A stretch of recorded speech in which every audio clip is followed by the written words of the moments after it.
Shqipta që s'kanë gjë në dorë t'i japin gjitha.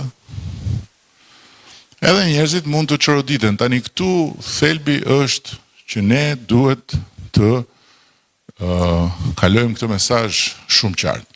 Dhe nga ky mesazh ose nga ky fakt i hyrjes së Shqipërisë në Bashkimin Evropian ka shumë gjëra pozitive që vijnë për Shqipërinë, nuk diskutohet se shumë kush kot në atë dehjen e përgjithshme të rrjeteve sociale dhe në kap një fjalë tu, kap një fjalë aty, dhe ç'na duhet në Europë, Europa është në hall për vete etj etj. Nëse ka një vend të cilit i duhet Bashkimi Evropian është Shqipëria. Për arsye historike dhe që lidhen me shkëputjen njëre mirë nga kthetrat e historisë dhe me lidhjen njëre mirë me të ardhmen, në funksion të lirisë, liria individuale e shqiptarëve ka qenë gjithmonë e marrë peng ose gjithmonë e kërcënuar. Nëse ne hymë Bashkimin Evropian, ajo nuk kërcënohet më, se Bashkimi Evropian është vendi i lirisë individuale të garantuar. E dyta për barazim para ligjit. Barazia para ligjit sot ka filluar të vihet në vend, do akoma kohë dhe punë, por ka filluar të vihet në vend, fal vullnetit tonë për të bërë reformën drejtësi, për t'ia dorëzuar shpatën e ndëshkimit të drejtësisë që deri dje e kishim në dorë ne, siç e ka pas çdo pushtet politik nga 1912-a. Një trupet pavarur dhe duke i dorëzuar shpatën i kemi vënë edhe qafën tonë në satër, sepse ky është kuptimi në fundit. Ata kanë shpatën e ndëshkimit, kanë edhe peshoren e gjykimit, kanë edhe syt e mbyllur të paanësisë. Shpatën ja u kemi dhënë, peshoren akoma e kanë që ju tundet, fashën në sy nuk e kanë akoma, por gjithsesi ky është procesi.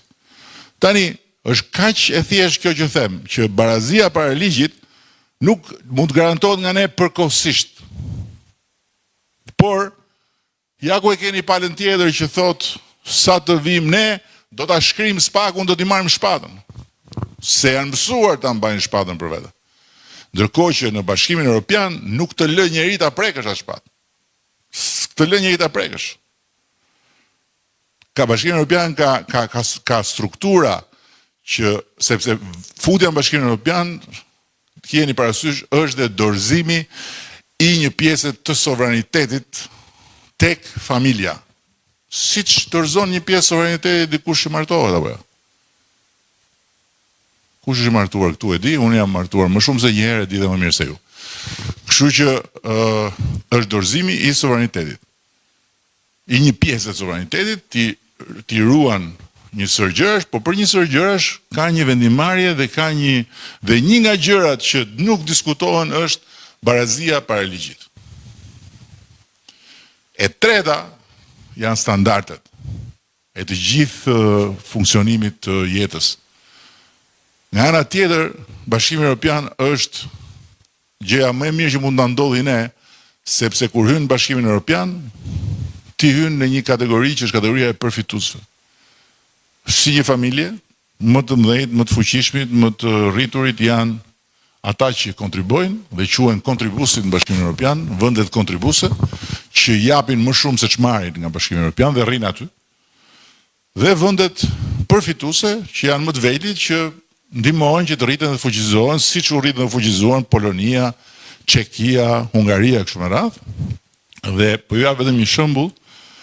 Ne në gati 10 vjet nga Bashkimi Evropian kemi marrë mbështetje 1 miliard euro e ca. 1 miliard euro ne do i marrim çdo vit si antar të Bashkimit Evropian. Në të gjithë periudhën për bujqësinë kemi marrë mbështetje që ka shkuar në rreth 100 disa 10 milion euro. Në vit do të jenë 300 milion euro. Domethënë janë gjëra shumë të forta për ne. Pa llogaritur. Tani kjo është Shqipëria, por nga ana tjetër vota e 11 majit është votë për pasaportën. Tani thoshin ca që tani s'na futi dot në BE, po na premton pasaportën. Pasaporta merret kur futesh në BE, është pasaportë e BE-s.